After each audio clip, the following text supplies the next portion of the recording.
Thank you so much. I'm very sorry that I got here later than expected, but I had troubles on the road, which is another issue for the connectivity of the Balkans. It's part of the strategy as well, this year's strategy.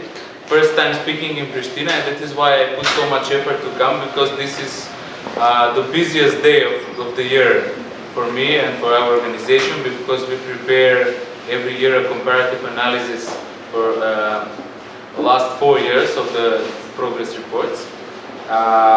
This year is the same, so right after I finish here, I'm going back to Skopje because I need to hand in print by midnight our report, our analysis. Let's start from the beginning. I have 4 points basically. The first one is about the new methodology and its usefulness. The second is about the fundamentals and kind of reshaping the fundamentals. The third is about way forward, what can be done even better by next year. And the fourth is about Macedonia, specific case of Macedonia.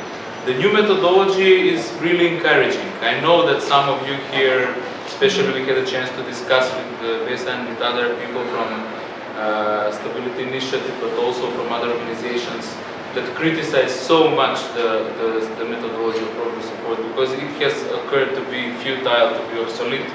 This year, this is really a step forward, really a glimpse of hope, because it gives 3C.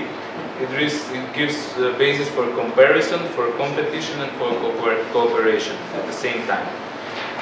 It is much more specific than previous year. Believe me, we are making a deep analysis for the last 7 years of the progress reports, ever since Macedonia has got its recommendation to start the negotiations for accession. And it was really frustrating by this year, and let's say by last year. It was quite frustrating because criticism was always, let's say, make up. The criticism was always put, or let's say, followed by nice words about the government. So it was very difficult to interpret it and to point out what was critical, what was negative, or to put it simply, what needs to be done by next year. This year, the new methodology gives much better basis. So finally, it pays off what our organizations, what many organizations from the Western Balkans were pushing for. And I think it will be more practical for the Commission.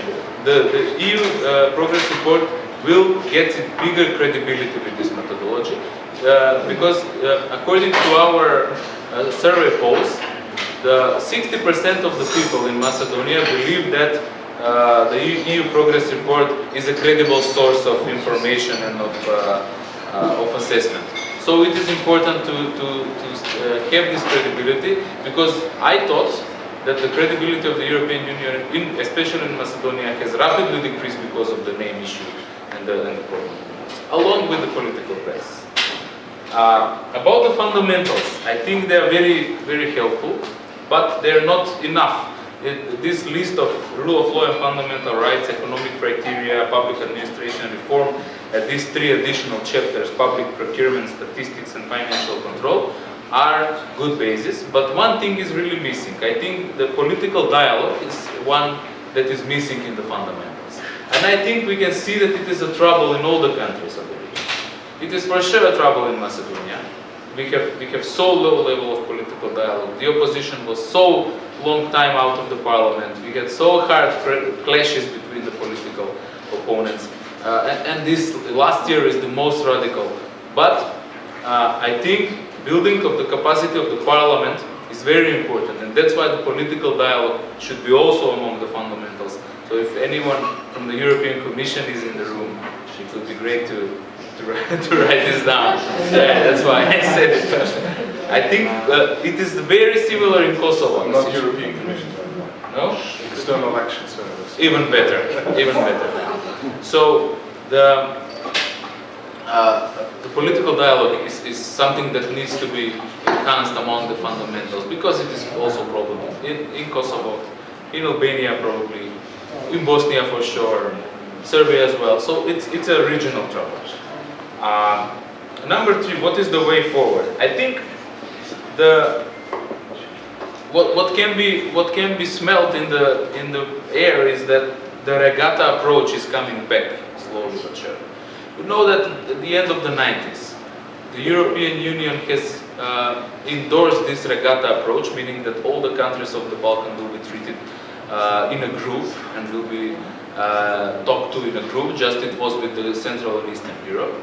However, the Western Balkan countries, including Macedonia and Croatia, were fighting harshly against this, and they were asking for an individual approach, an individual assessment of the performance of each country. And the Commission has changed that.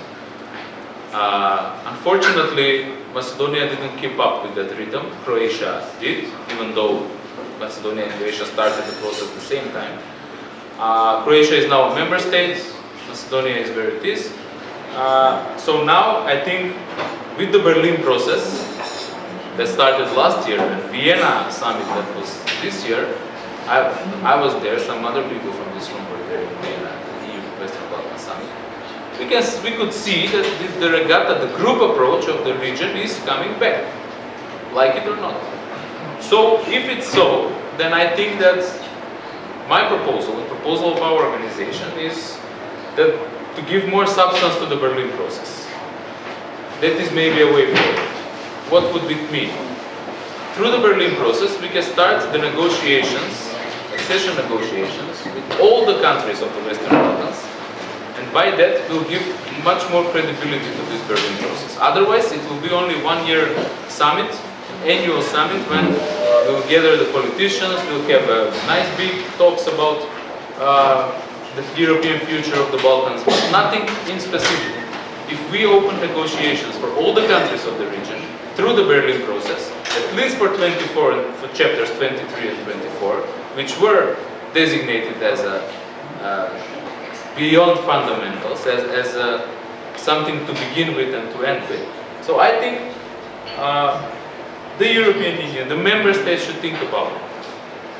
And of course, Kosovo is in a peculiar and specific situation regarding the status issue with some of the member states.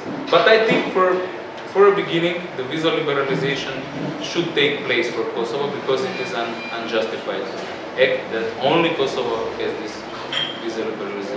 visa regime at the moment. This way, the credibility of the European Union will rapidly increase and will encounter the rise of populist political parties, anti-European populist political parties in the Western Balkans. This weekend, from Friday to Sunday, our organization is having a conference on this rise of populism in the Western Balkans. So, if you have time, please, and you can come to Skopje, please do it. It will be on Skopje Fair in the Friday afternoon, 7 o'clock. So, finally about Macedonia. This year, Macedonia has the worst report, the most critical report of all in the last 7 years. However, I think it's the best report for Macedonia, because it is very honest, it is very open, and it clearly points at the problems that we have. It clearly points at what has been listened in the wiretap conversations that were published by the opposition, which means they are acknowledged as a source of information, which is very important for civil society and for the fight to get back the institutions and to get credibility to the institutions. So we have now, the problem with Macedonia is that every year the threshold for success is smaller and smaller, lower and lower. Several years ago, we've been discussing if Greece will allow us to start negotiation or not. We were creating working groups, teams for negotiations. Today, we are discussing if we are going to lose the recommendation by the mid of next year or not, because it's conditional recommendation. The European Commission said we are extending the recommendation for accession talks, but under condition that this political agreement is implemented and the elections next year in April are organized in fair democratic fashion. So, let's see, it's a tough year ahead for Macedonia, but I think this report will really help the pro-European structures in the country to push for further democratization, which was really difficult so far. This is just to begin with, and then we will discuss it. Thank you.